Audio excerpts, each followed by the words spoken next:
नमस्कार,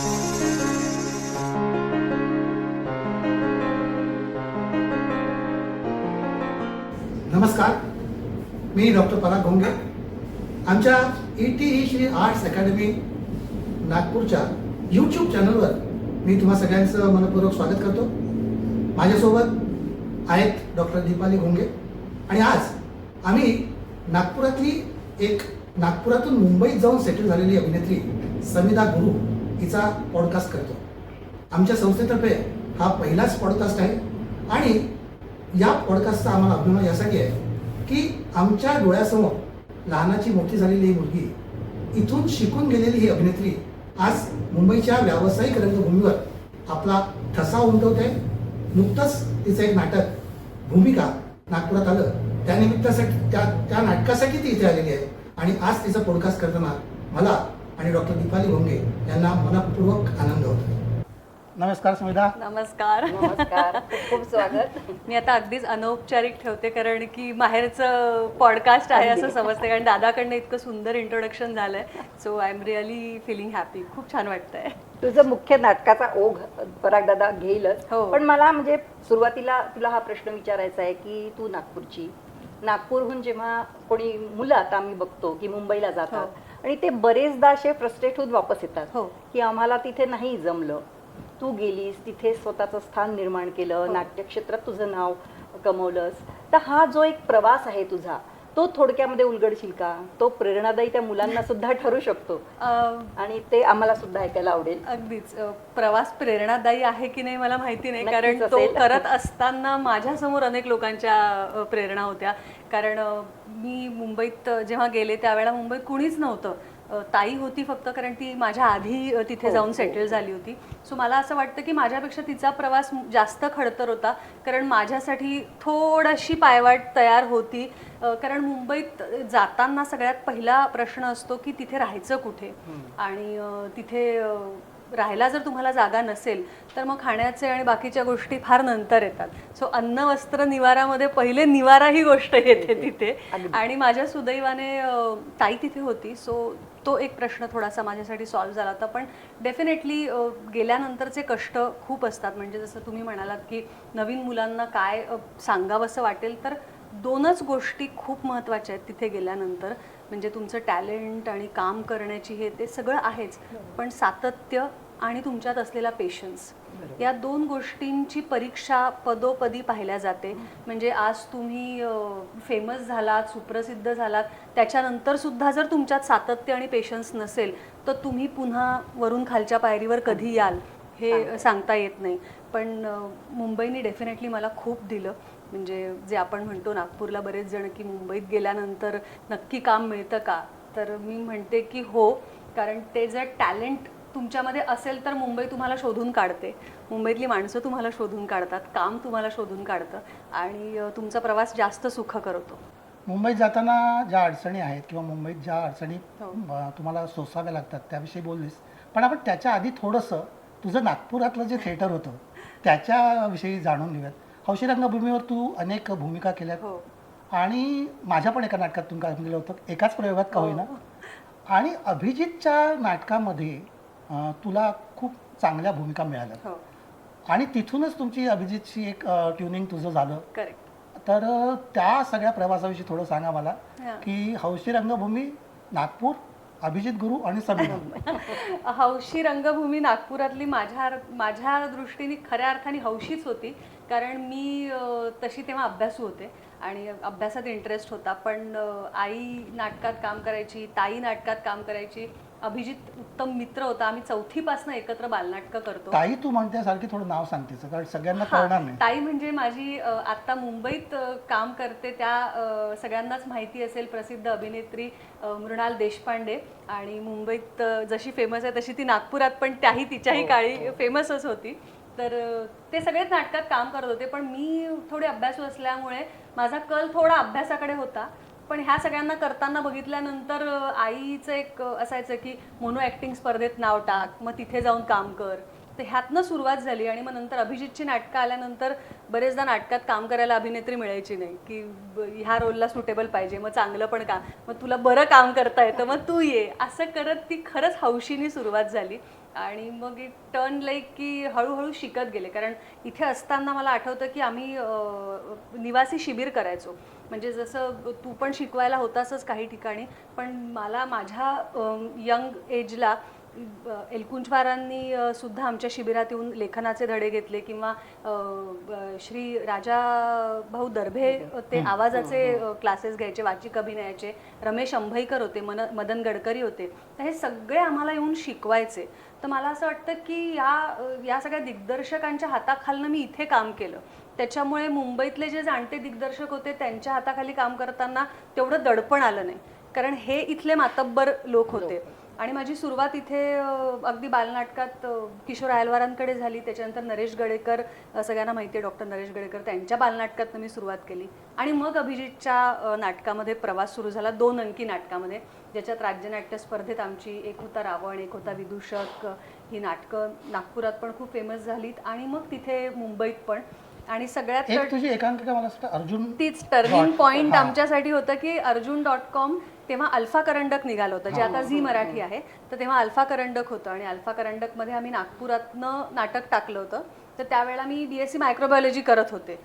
माझा काहीही संबंध नव्हता अभिजितच्या कॉलेजशी, आर्ट्सशी, काहीच नाही. पण नाटकात काम करायचं म्हणून त्यांनी माझी ॲडमिशन कॉलेजमध्ये करवली. मग मी इंग्लिश लिटरेचरला ॲडमिशन घेतली. आणि ऑफकोर्स, कारण ते महत्वाचं, कारण ती आईची सक्ती होती की नाटक बिटक ठीक आहे, पण आता मी तुला आठवतो आई म्हणते, ही आई म्हणजे मीनाताई देशपांडे, नागपूरकरांना निश्चितच माहिती असेल, अभिनेत्री, झाडीपट्टीतली नृत्यांगना पण आहे. हो, आई अलंकार आहे, कथक विशारद आहे, अलंकार आहे. तर आईनी सांगितलं की अभ्यास कर, म्हणजे आता हे दिलंय तर लिटरेचर कम्प्लीट कर आणि नाटक पण कर. पण मी दोन्ही केलं आणि ते नाटक 210 नाटकांमधनं मुंबईत अल्फा करंडकला पहिलं आलं. आणि मग तिथून असं वाटलं की हे करू शकतो आपण. तरीही मी नव्हते फार त्यात, अभिजितला जायचंच होतं तिकडे. मग अभिजित मुंबईत शिफ्ट झाला आणि त्यानंतर मी मुंबईत जाऊन नोकरी करणार होते. मी टीचर होते, मी 8वी 9वी 10वीला बायोलॉजी केमिस्ट्री शिकवत होते. आणि त्यांचे गुरूंचे क्लासेस होते, त्यांचे क्लासेस होते माझ्या सासऱ्यांच्याच क्लासमध्ये. आणि माझे सासरे सुरेश गुरु हे मला 10वी पर्यंत शाळेत पण शिकवत होते आणि नंतर मी त्यांच्याबरोबर शिक्षिका म्हणून पण काम करत होते. सो ते एक सर्कल कम्प्लीट तिथे झालं होतं. आणि मग नंतर अभिजितने प्रपोज कधी केलं? खरं प्रपोज नाहीच झालं. म्हणजे आम्ही एकत्र नाटक करत होतो आणि 4थीपासून जे नाटकं करत होतो. मग फर्स्ट इयर सेकंड इयर पर्यंत तो माझ्या कॉलेजची नाटकं बसवायचा, शाळेची नाटकं बसवायचा. आणि मग फर्स्ट इयर सेकंड इयरमध्ये असं झालं की हा ठीक आहे, हा चांगला आहे. आणि मी असं ऐकलंय की अभिजितनी एक असं मला असं वाटतं ट्रान्सजेंडरवर वगैरे त्यावेळेस तुम्ही ती भूमिका तू केली होती आणि तो विषय त्यावेळेस खूपच बोल्ड होता. तर तो अनुभव काही त्याच्याबद्दल सांगू शकतेस का? देवेंद्र लुटेंनी लिहिलं होतं मी पण माझे नाटक, आणि हरीश इथापेंनी ते दिग्दर्शित केलं होतं. तर त्या नाटकाचा विषय होता ट्रान्सजेंडरचा. म्हणजे कुमुदनाथ राजदान नावाचा मुलगा कौमुदी राजदान नावानी डिग्री युनिव्हर्सिटीला घेण्याचे प्रयत्न करतो. आणि ही सुरेश बारलिंगेंच्या कादंबरीवर आधारित नाटक होतं. आणि ती खरी गोष्ट होती ती, आणि ट्रू स्टोरीवर होतं, फक्त नावं त्यात मे बी बदलली होती. आणि ते नाटक माझ्याकडे आलं होतं. त्यावेळेला फ्रँकली मला त्या विषयाची तेवढी माहिती नव्हती, कारण तो विषय आपण तेवढा ओपनली बोलत नव्हतो किंवा माहिती नव्हती. आणि आम्हाला आठवतं त्यावेळेस ते खूप बोल्ड विषय रंगमंचावर आल्यामुळे ते खूप आपण काय करतोय खरं तर तेव्हा मला त्याची कल्पनाच नव्हती. म्हणजे आता जितकं सहज माझी मुलगी ह्या विषयावर माझ्याशी बोलते, तेव्हा मला हे सांगता यायचं नाही की मी कुठल्या विषयावर नाटक करते. मला ते आईलाही सांगता आलं नाही की मी काय करते. तिला फक्त एवढं माहित होतं की चांगलं नाटक आहे, हरीश इथापे दिग्दर्शित करतोय, अभिजित आहे. फक्त माझी एकच अट होती की त्याच्यामध्ये 2 मित्रांचे संबंध, म्हणजे मी मुलगा त्यात प्ले केला होता, त्यात 2 मित्रांचे संबंध दाखवण्यात आले होते. तर मी तेवढीच एक अट दाखवली होती की फक्त अभिजित असेल तर मला ते जास्त कम्फर्टेबल होईल, कारण तो खूप जवळचा मित्र होता. तर तेव्हा अभिजितने त्या नाटकात माझ्यासाठी काम केलं होतं आणि ते नाटक फार गाजलं होतं. पण मला खूप छान वाटतं की आपल्याकडे नागपुरात इतक्या वर्षांपूर्वी जे आपण आज आत्ता बघतोय ते आपण इतक्या वर्षांपूर्वी केलं होतं. पण ते आता कुठेतरी थोडंसं लोप पावत चाललंय असं वाटतं मला. पण आय एम ग्लॅड की माझ्या तरुणपणी मी हे सगळे माझे म्हातारी नाही झाले पण तेव्हा मी ही सगळी नाटकं करू शकले याचा मला खूप आनंद आहे आणि माझ्या शहरात करू शकले. मुंबईला तू शिफ्ट झाल्यानंतर पहिलं व्यावसायिक नाटक तुझ्याकडे कोणतं आलं? मुंबईला शिफ्ट झाल्यावर मी पहिलं नाटक केलं ते चंद्रकांत कुलकर्णी दिग्दर्शित आणि प्रशांत दळवींनी लिहिलेलं get well soon. Chandrakant sir आणि प्रशांत दळवींचे दोघांचेही तुम्ही परिचित आहातच. मोठं नाव होतं माझ्यासाठी. नाटकात मी, स्वप्नील जोशी, संदीप मेहता आणि माधवी निमकर असं आमची कास्ट होती आणि ते नाटक माझ्याकडे आलं तेव्हा मला ते खरंच वाटत नव्हतं कारण मी नागपुरातनं शिफ्ट झाले मुंबईत त्यावेळेला मी खरं तर नोकरी करणार होते. मग माझा काहीही उद्देश नव्हता की आपण ह्या क्षेत्रात जाऊया किंवा काहीतरी करूया. म्हणजे शिक्षिका होणार? पण शिक्षिका होणार होते कारण तेच करत आले होते इतकी वर्ष. बायोलॉजी केमिस्ट्रीचे क्लासेस घेत होते. पण अभिजित म्हणाला की इतकी वर्ष तू काम करतेस, तुझ्या रक्तात ते आहे आणि सगळी फॅमिली आपली त्याच्यात आहे, तर एकदा ट्राय करून बघ. म्हणजे असं नको वाटायला की मी मुंबईसारख्या शहरात आहे आणि मी ट्रायच केलं नाही. मग मायानगरीत येऊन थोडंसं त्यात उतरलं नाही तर काय मजा. मग त्यासाठी काय ऑडिशन दिले का तू? मी नाटकासाठी खरं तर ऑडिशन नाही दिली. मला माहिती नाही चंदू सरांनी माझं काम बघितलं कसं होतं काय होतं. पण त्याआधी मी चंदू सरांबरोबर कायद्याचं बोला फिल्म केली होती आणि ती फिल्म पण अशीच की मी अभिजित बरोबर सेटवर गेले होते. अभिजित तेव्हा असिस्ट करत होता चंदू सरांना आणि ते म्हणाले की नुसतीच कशाला सेटवर येतेस, बस इथे, चल हा एक छोटा रोल कर. म्हणलं हा करते.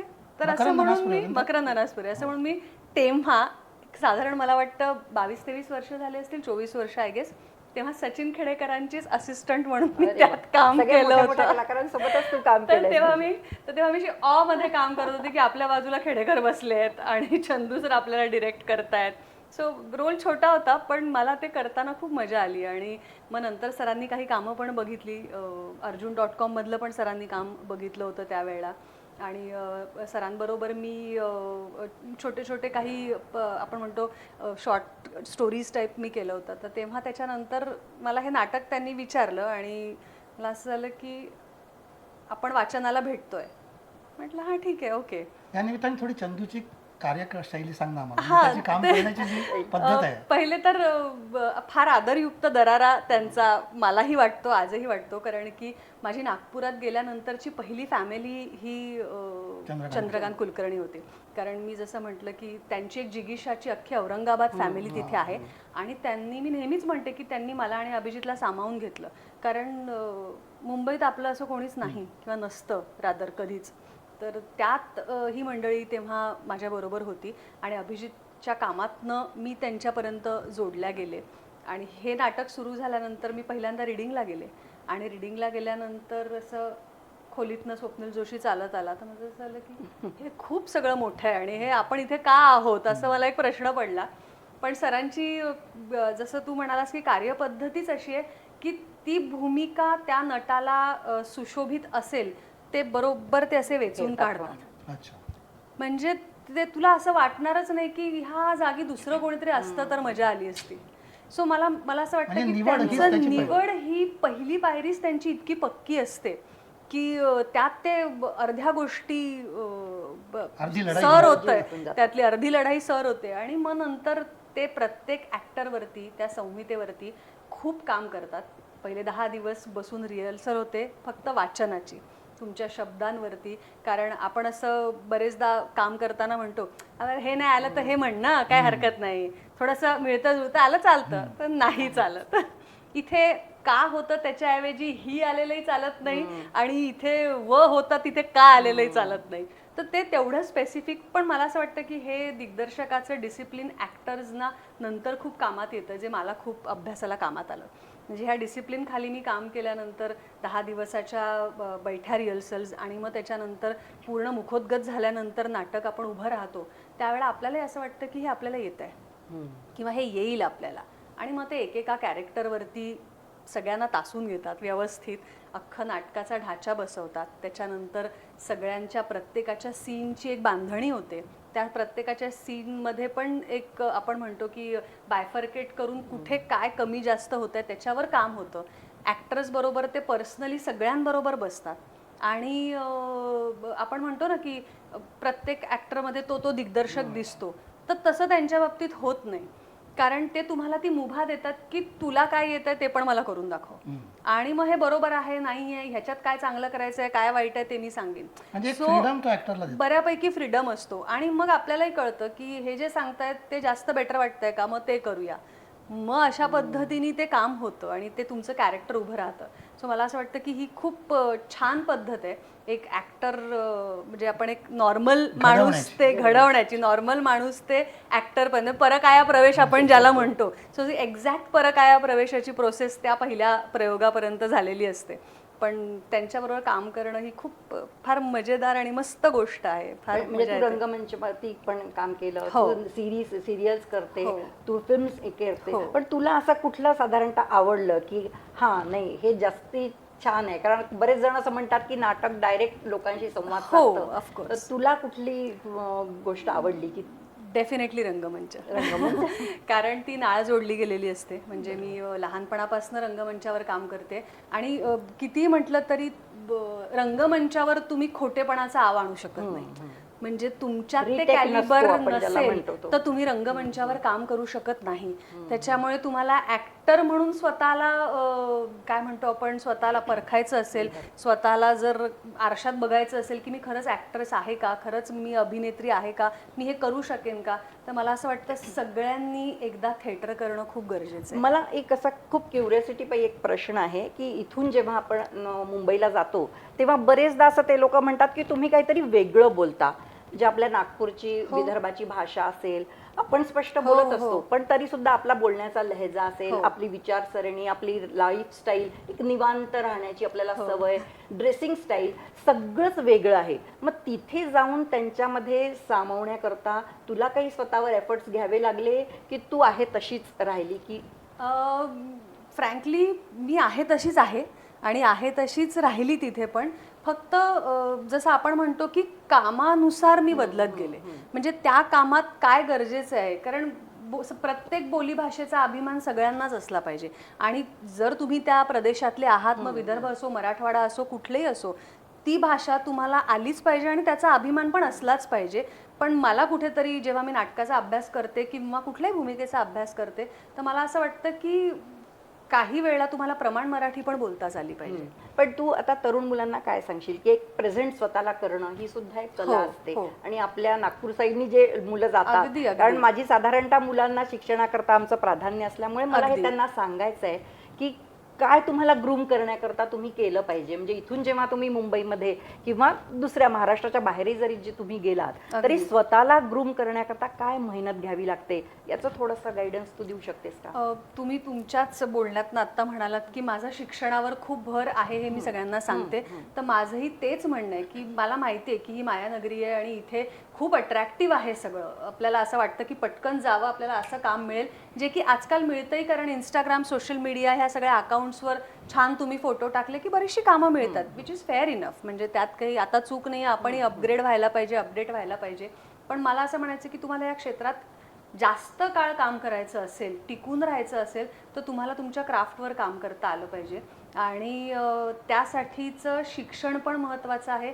मग तुम्ही ह्या क्षेत्रातलं शिक्षण घ्या किंवा तुम्ही इतर कुठल्याही क्षेत्रातलं शिक्षण घ्या, शिक्षणाचा फायदा हा नेहमीच होतो. म्हणजे मला असं वाटतं की असं नाही आहे की तुम्ही इंजिनिअरिंग केलं आहे म्हणून तुमच्यातला अभिनय मरेल, तर असं नाही. तुम्ही डॉक्टर असाल तर तुमच्यातला अभिनय जाईल, असं नाही. तर मला असं वाटतं की अभ्यास तुमचा कंप्लीट झाल्याशिवाय, अर्थात जर तुम्हाला त्याच क्षेत्रातला अभ्यास करायला मिळाला तर फारच, म्हणजे हा दुग्ध शर्करा योग आहे. पण आता माझ्यासारख्यांनी ज्यांनी BSc मायक्रोबायोलॉजी केलं, इंग्लिश लिटरेचर केलं आणि मग कळलं की अरे आपल्याला अभिनय करायचा आहे, तर अशा वेळेला शिक्षणाचा उल्लेख तू केलास. मला एक सांग की नॅशनल स्कूल ऑफ ड्रामा किंवा FTI वरनं जी मुलं येतात आणि ती जेव्हा फिल्म्स करतात किंवा ड्रामा करतात तर त्यांच्या कामात काही फरक पडतो का? एक, आणि त्यांना अधिक काम मिळतं का आणि ते अधिक यशस्वी होतात का? तुझा काय अनुभव आहे? म्हणजे तुझ्या भोवतीची माणसं तर तुला कशी त्यात त्या प्रिझममध्ये ठेवतेस? नाही, मला नाही असं वाटत, कारण की ज्यांनी NSD नाही केलं आहे ती पण अत्यंत प्रसिद्ध व्यक्तिमत्व आपल्याकडे आहेत, किंवा खूप उत्तम काम करणारे नट, खूप उत्तम लिहिणारे लेखक, दिग्दर्शक हे NSD न झालेले पण आहेत. अर्थात NSD झाल्यानंतर मी म्हटलं तसं की आपल्याला आवडणाऱ्या क्षेत्रातच आपण शिक्षण घेतलं तर त्याचा डेफिनेटली तुम्हाला तुमच्या कामामध्ये फायदा होतो. म्हणजे त्यात जोड आपण म्हणतो, पूरक आपल्याला गोष्टी आणखी मिळतात. जसं की तुमच्या ओळखी होतात. आपण एका क्षेत्रामध्ये शिक्षण घेतल्यानंतर आपण त्या फॅकल्टीच्या लोकांना जास्त ओळखतो. तसं आपण NSD केलेलं असेल, त्या धर्तीत शिक्षण घेतलेलं असेल, तर तुमच्यासाठी ते मार्ग जास्त ओपन होतात. मग तिथल्या ओळखी असतील, NSD मध्ये सतत तुम्हाला परफॉर्मन्सेस करायला मिळतात. तिथे वेगवेगळे शिक्षक बॉलिवूडमधनं, म्हणजे हिंदी फिल्म इंडस्ट्रीतनं शिकवायला येतात. मराठीचे जाणते कलाकार तिथे शिकवायला जातात. तर त्या पर्यायाने तुम्हाला तिथे जास्त ह्या गोष्टींशी सतत, जे मी म्हटलं की सातत्य ह्या गोष्टींचं जास्त असतं, आणि म्हणून मग ते तिथे करताना पण त्याचा फायदा होतो. पण असं नाही आहे की मुंबईत आल्यानंतर तुम्ही NSD असाल तर जास्त काम मिळेल, असं नाही आहे. त्या त्या गोष्टीचं टॅलेंट तुमच्यामध्ये असेल आणि तुम्ही तुमचं नाणं 100% वाजवलं तर तुमच्यापर्यंत डेफिनेटली काम चालून येतच. तुझ्या भूमिका नाटकाकडे आता आपण वळायला पाहिजे, कारण की ते आता अलीकडचं तुझं गाजलेलं नाटक आहे, आणि या नाटकामधली तुझी भूमिका खूपच काय म्हणूया महत्त्वाची आहे. हो. ती एक क्लासला रिप्रेझेंट करणारी भूमिका आहे.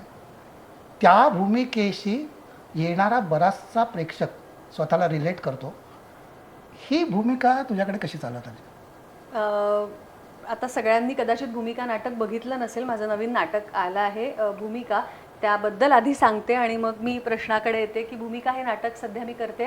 चंद्रकांत कुलकर्णींनी दिग्दर्शित केलं आहे आणि क्षितिज पटवर्धन यांनी ते नाटक लिहिलं आहे. नाटकात मी, सचिन खेडेकर, जयश्री जगताप, अतुल महाजन, सुयश झुंझुरके आणि जाई खांडेकर असा आमचा एकंदरीत सगळा ग्रुप आहे.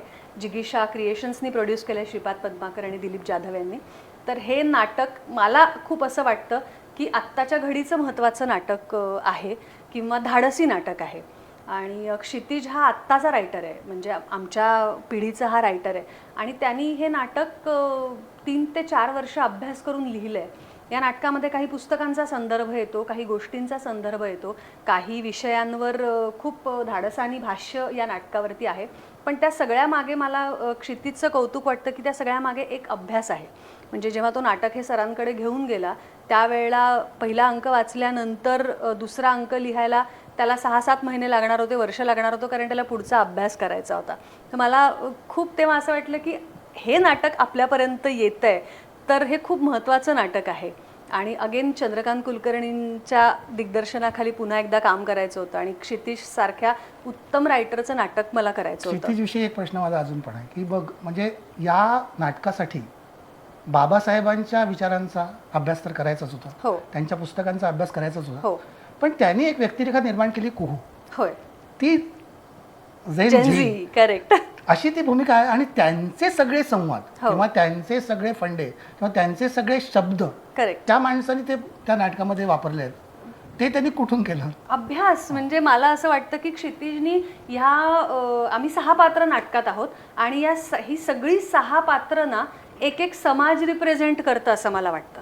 म्हणजे त्यांनी नुसतंच एक नवरा बायको मुलगी, त्या घरात असणारा एक मामा, त्या घरात मदतनीस म्हणून काम करणारी एक शांताबाई आणि माझी मुलगी कुहू, आणि आमच्या घरात येणारा त्या विवेक जयंत म्हणून जे सचिनचं कॅरेक्टर आहे त्याच्याशी रिलेटेड असणारा सोमनाथ, हे सगळे कॅरेक्टर्स नुसते कॅरेक्टर्स म्हणून नाही आहेत ते.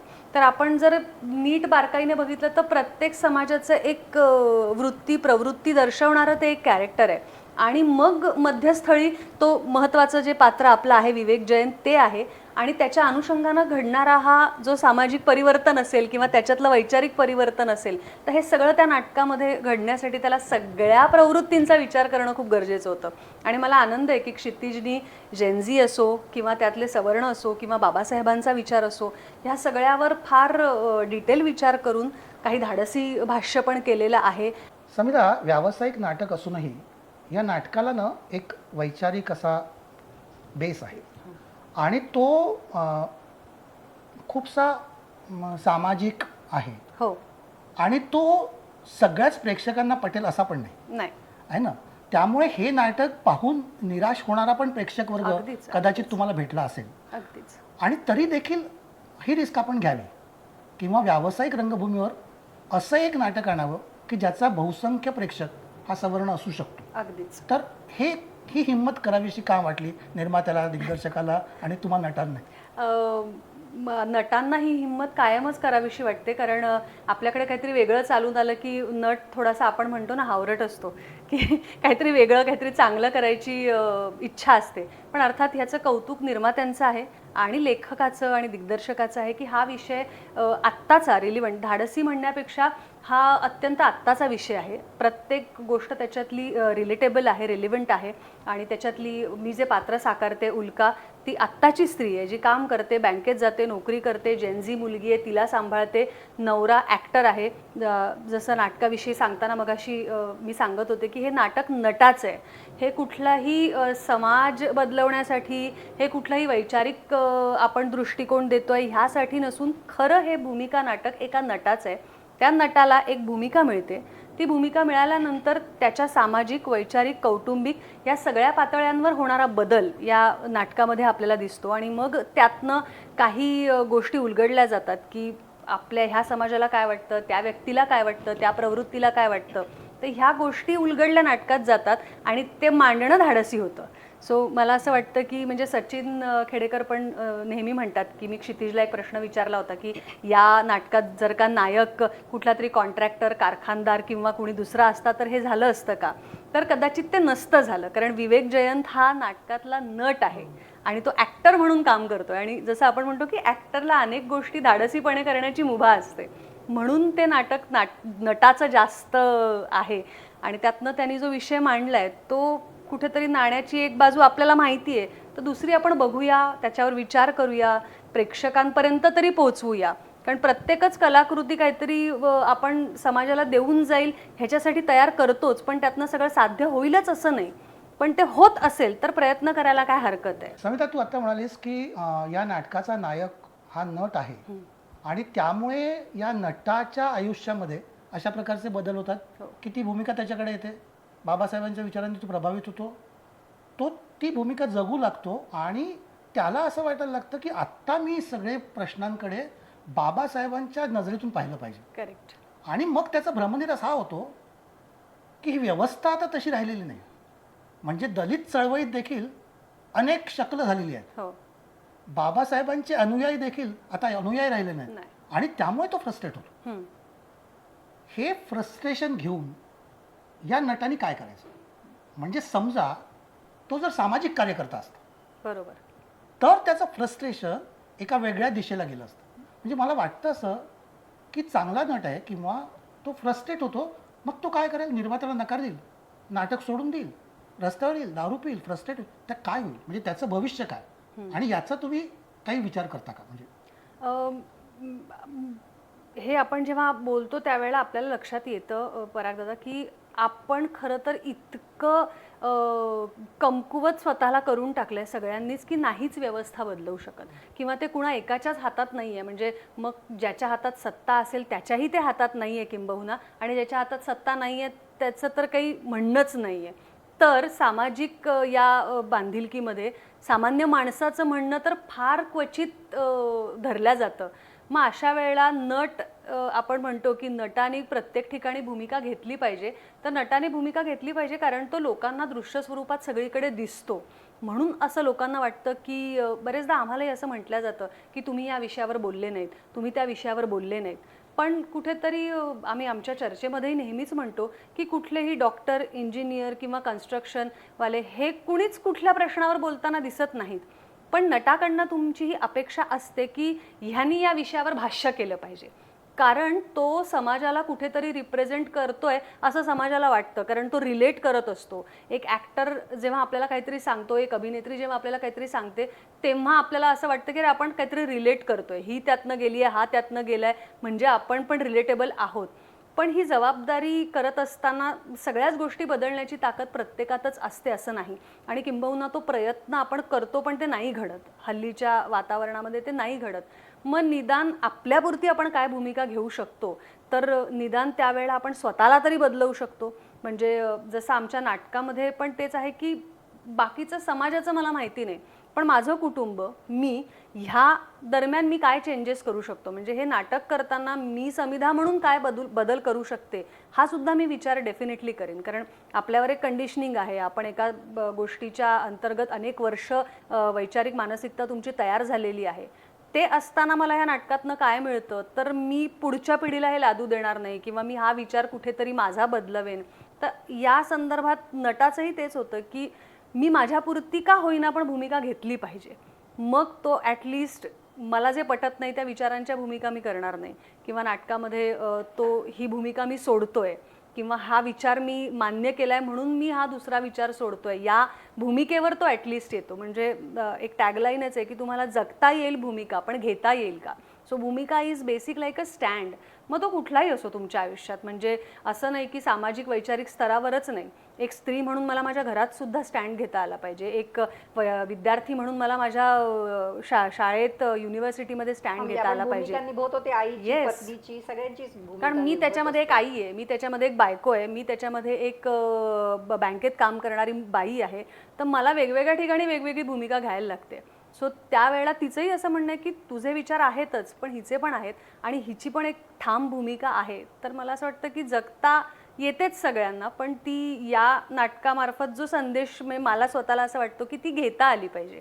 मग ती सामाजिक, वैचारिक, कौटुंबिक कुठल्याही परिस्थिती असो, त्यात तुम्हाला भूमिका घेता आली पाहिजे. तुझ्या उत्तरावर मला असं लक्षात येत आहे की हा नायक असल्यामुळे आणि याचे विचार अधिक लोकांपर्यंत पोहोचू शकत असल्यामुळे, किंबहुना लोक याला रोल मॉडेल मानत असल्यामुळे याच्यामध्ये होणारं परिवर्तन हा तुमच्या नाटकाचा फोकस आहे. हा करू शकतो तर आपण का नाही. किंबहुना हा एक नट ज्याचं स्वतःचं आयुष्य तितकं सिक्युअर्ड नाही, तो देखील ही भूमिका घेतो आहे. हा कुठेतरी तुमच्या नाटकातून एक जातोय संदेश, आणि तो त्या नायकाला काय म्हणून आपण एक स्टँड देतो. अगदी. आता मला म्हणजे खूपच छान तू भूमिका तर करतेच आहे, पण पुन्हा मला तुला त्या मुलांच्या प्रश्नाकडे एकदा आणायचं आहे की आमच्या नागपुरामध्ये ना आता महानाट्याचं वगैरे खूप प्रस्त आहे, रेकॉर्डेड नाटकं मुलं करतात, त्याच्यामुळे पाठांतराची सवय राहिलेली नाही. तर तू अशा मुलांना आता काय सांगशील की त्यांनी काय करायला पाहिजे. म्हणजे जे मला माझ्या सिनियर लोकांनी सांगितलंय त्यातले एक इथे बसलेलेच आहेत की उत्तम वाचा आणि उत्तम बघा, ह्या दोन गोष्टी तर फार महत्त्वाच्या आहे. मग तुमचं कार्यक्षेत्र कुठलंही असो, तुमच्या क्षेत्राशी निगडीत असेल, त्याच्या बाहेरचं असेल, प्रशिक्षण हे गरजेचं आहे नक्कीच. कारण आजकाल आपण जर म्हटलं ना की तुम्ही वाचनाला या किंवा वाचन प्रॅक्टिस करायला या, तर मुलं तेवढा वेळ देत नाही. तोच आत्ताच्या पिढीचा मला थोडासा आपण म्हणतो की निष्काळजीपणा वाटतो की हे येऊन जाईल, म्हणजे आपल्या भाषेत म्हणायचं तर होईल नव्हे, तर नाही, तसं नाही होणार. ते तुम्हाला करावं लागेल, त्याच्यावर तुम्हाला मेहनत घ्यावी लागेल, तर ते लॉंग टर्म टिकेल. म्हणजे ती इन्व्हेस्टमेंट आहे, ती इन्व्हेस्टमेंट तुम्ही केली तर ती तुम्हाला लॉंग टर्म तुमच्या करिअरमध्ये फायदेशीर होईल. मग ते अभिनयाचंच असं म्हणत नाही मी, तुम्ही इंजिनियर असाल, डॉक्टर असाल, तुम्ही नाही त्यात नीट शिकलात, नाही त्याचं नीट प्रशिक्षण घेतलं, तर तुम्ही समोरच्याला ते कन्वे करू शकणार नाही तेवढ्या कॉन्फिडेंटली. सो म्हणून मला वाटतं की क्षेत्र कुठलंही असो, तुम्ही उत्तम त्यातलं वाचलं पाहिजे, उत्तम बघितलं पाहिजे, चांगल्या गोष्टींवर चर्चा झाली पाहिजे, किंवा चांगल्या गोष्टी ज्या येत आहेत त्यावर तुमचं मत काय आहे ते सुद्धा तुम्ही मांडलं पाहिजे. त्यातनं सुद्धा आपण म्हणतो देवाणघेवाण झाली पाहिजे. जे आमचे चंदू सर नेहमी म्हणतात की खंडन झालं पाहिजे एखाद्या गोष्टीचं, जे आता बंद झालंय. आता ते थोडंसं असं होतं की हे मला माहिती आहे, हे माझं मला माहिती आहे. सो आधी जे आपण तुझं काय आहे, माझं काय, हे आपण देवाणघेवाण करत होतो, तर ती आता कमी झाली आहे. असं मला वाटतं ते वाढायला पाहिजे की इट हॅज टू बी, तुम्ही या सगळ्या क्षेत्रात काम करताच, तर त्या वर्कशॉप्समध्ये हे व्हायला पाहिजे की सगळ्यांची मतं, त्याच्यावर खंडन होणं, त्याच्यावर चर्चा होणं, त्यातनं काहीतरी जी उत्पत्ती होईल ती त्यांना डेफिनेटली कामाची असेल. म्हणजे समजा असं झालंय का की भूमिका नाटक तू स्वीकारलं आणि अचानक तू देखील समाजात काही भूमिका घ्यायला लागलीस, तुझ्यामध्ये पण त्या नटासारखं काही परिवर्तन झालं आणि तू आता आधी कॉन्फिडेंटली आपले विचार मांडायला लागले, असं काही झालं? असं असू शकेल कदाचित. म्हणजे ते नाटकातनं झालं याचा मला आनंदच आहे. ते जास्त मला असं वाटतं की ते अजून जास्त ठाशीव झालं. त्याआधी पण मी जशी नागपुरात होते या सगळ्यांनीच बघितलंय की मी खूप शांत, बुळी या स्वभावाची होते. पण आपल्याला ज्या वेळेला एखाद्या वेगळ्या समाजामध्ये वावरायचं असेल, एका वेगळ्या कार्यक्षेत्रात वावरायचं असेल, त्यावेळेला तुम्हाला जसं तुम्ही म्हणालात की सगळ्यात पहिली गोष्ट काय सगळ्यांनी करायची, तर तुमचा कॉन्फिडन्स, तुमचा अपिअरन्स फार महत्त्वाचा ठरतो. कारण हल्लीच्या अपडेटेड जगामध्ये, सोशल मीडिया और इन्स्टा वर्ल्डमध्ये, की first preference is how you look, how you present, आणि तुम्ही लोकांपर्यंत कसे पोचता, आणि मग ते कालांतराने तुमचं टॅलेंट बघतात. हे दुर्दैवी आहे. मला असं वाटतं माहोल मुली वगैरे अगदी तुम्ही पण असं अगदी टाकलेल्या आहेत काही reels. ते आम्ही आत्ता सुरू केलं जस्ट टू गेट अपडेटेड. पण हे दुर्दैवी आहे की आधी पूर्वी टॅलेंट बघितलं जायचं आणि मग त्या दृश्य स्वरूपाकडे लोक यायचे. पण ठीक आहे, आपणही त्यातलं बदल केला पाहिजे, स्वीकारला पाहिजे आणि त्यावर काम केलं पाहिजे की कुठे आपल्याला कसं प्रेझेंट व्हायचं आहे, कुठे कितपत बोलायचं आहे. तर ह्याच्यावर डेफिनेटली मी पण काम केलं. मला पण खूप ह्यातनं शिकावं लागलं. अनेक लोकांचं ऐकून, अनेक लोकांचं वाचूनच ह्यातनं मला शिकता आलं आहे डेफिनेटली. व्यावसायिक नाटक जेव्हा आपण म्हणतो तेव्हा त्या नाटकाकडे आपण व्यवसाय म्हणून पाहतो. हो, म्हणजे अर्थार्जन ही एक अत्यंत महत्त्वाची गोष्ट अगदी, आहे. अगदी. आणि तुमच्याकडे तर तुम्ही दोघंही हो. नाटकावरच अवलंबून आहात. तुमचं पोट, हो, तुमचा उदरनिर्वाह नाटकावरच आहे. अगदी. तर काय करावं लागतं मुंबईत जाऊन व्यावसायिक नाटक करायला? व्यावसायिक नाटकच असं नाही, हे सगळं क्षेत्रच थोडंसं अनिश्चित आहे. म्हणजे पैशांच्या बाबतीत म्हणा किंवा कामाच्या बाबतीत म्हणा, आज तुमच्याजवळ सर्टन इन्कम आहे, कदाचित पुढे 6 महिने, वर्षभर, 2 वर्ष ते नसेल. म्हणून मी पहिली गोष्ट सगळ्याच यंगस्टर्सना सांगितली की तुमच्याकडे सातत्य आणि पेशन्स असणं खूप गरजेचं आहे. की माझ्याकडे काम नक्की येईल आणि मी ते चांगलं करेन, पण त्या कामाची वाट पाहणं आणि त्याच्यासाठी सातत्याने परिश्रम करत राहणं हे गरजेचं आहे. दुसरं, काम आल्यानंतर ते 100% करणं. कारण मी आणि अभिजित दोघंही या क्षेत्रात आहोत, त्याच्यामुळे जी कामं आली त्या कामातनंच तुम्हाला उत्तम काम पुढे मिळणार आहे. प्लस जे काम मिळालं आहे त्यातनं जे पैसे आले तर आज ते जगूया आणि संपूया असं न करता आज मिळालेले पैसे गुंतवूया या धाटणीवर मुंबईत जगलं पाहिजे असं मला वाटतं. कारण अनेक जे यंगस्टर्स मुंबईत राहतात त्यांचं असं होतं की अभी इतना मिल गया तो ये 2 महिना निकल जाएगा. तर मला असं वाटतं की मग त्या 2 महिन्यासाठी त्याच्या आणखी 1 महिन्यानंतरचं प्लॅनिंग पण त्यांनी विचार केलं पाहिजे. कारण 3 महिन्याचं क्रेडिट असतं आमच्या क्षेत्रात काम करतानाचं, तर ते पुढचे 3 महिने कधी कधी काढणं फार अवघड जातं. सो मला असं वाटतं की मी आणि अभिजित दोन्ही या क्षेत्रात असल्यामुळे कामाबरोबरच पैशांचं प्लॅनिंग, ते व्यवस्थित ठिकाणी गुंतवणं, ते व्यवस्थित ठिकाणी वापरणं, तर हेही शिकावंच लागलं आणि ह्याच्यासाठी पण चांगल्या लोकांचं ऐकावंच लागलं. सो मला असं वाटतं की ते जास्त महत्त्वाचं आहे. खरं तर दिलखुलास गप्पा म्हणजे संपूच नाही असं वाटतंय, पण कुठेतरी वेळेची मर्यादा आहे. आज संध्याकाळी पुन्हा तुझं नाटक आहे, त्याच्यामुळे कुठेतरी आपल्याला आता विराम द्यावा लागेल आहे.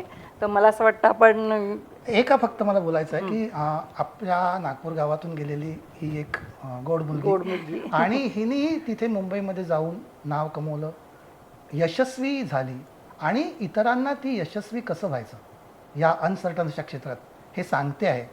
ही एक खूप मोठी गोष्ट आहे. माझ्यासाठी पण ही खूप मोठी गोष्ट आहे. मलाही कधी असं वाटलं नव्हतं. आणि त्यामुळे मला असं वाटतं की आमच्या इटी श्री आर्ट्स अकादमीचा हा पहिलाच पॉडकास्ट आहे आणि त्यासाठी नागपूरहून मुंबईत जाऊन आपलं नाव केलेली अशी मुलगी आम्हाला मिळाली, याचा आम्हाला सार्थ अभिमान आहे. मी डॉक्टर पराग घोंगे आणि माझी सहकारी डॉक्टर दीपाली घोंगे, आम्ही तुझं मनपूर्वक स्वागत करतो. शुभेच्छा देतो तुला पुढच्या वाटचालीसाठी. शुभेच्छा. थँक्यू. मलाही सांगावं असं वाटेल की कुठली पहिली गोष्ट कायम प्रिय असते, महत्त्वाची असते. आणि आज परागदादा आणि दीपाली ताईच्या या पहिल्या उपक्रमामध्ये मी साक्षीदार आहे, याचा मला कायम आनंद आहे. आणि हे माझ्यासाठी कायम स्पेशल राहील की यांच्या नागपुरातल्या पहिल्या उपक्रमासाठी त्यांनी माझी निवड केली, याचा मला खूप आनंद आहे. आणि छान वाटतंय की अगदी कौतुकाची थाप म्हणतो आपण, घरच्यांनी दिलेली, तसं वाटतंय. सो मी खरं तर आभार मानते की मला इथे येऊन घरी आल्यासारखं आणि दिलखुलास गप्पा, म्हणजे असं छान मजा आली मला बोलून पण गप्पा मारायला. थँक्यू. थँक्यू. पुन्हा आलीस की नक्की. थँक्यू.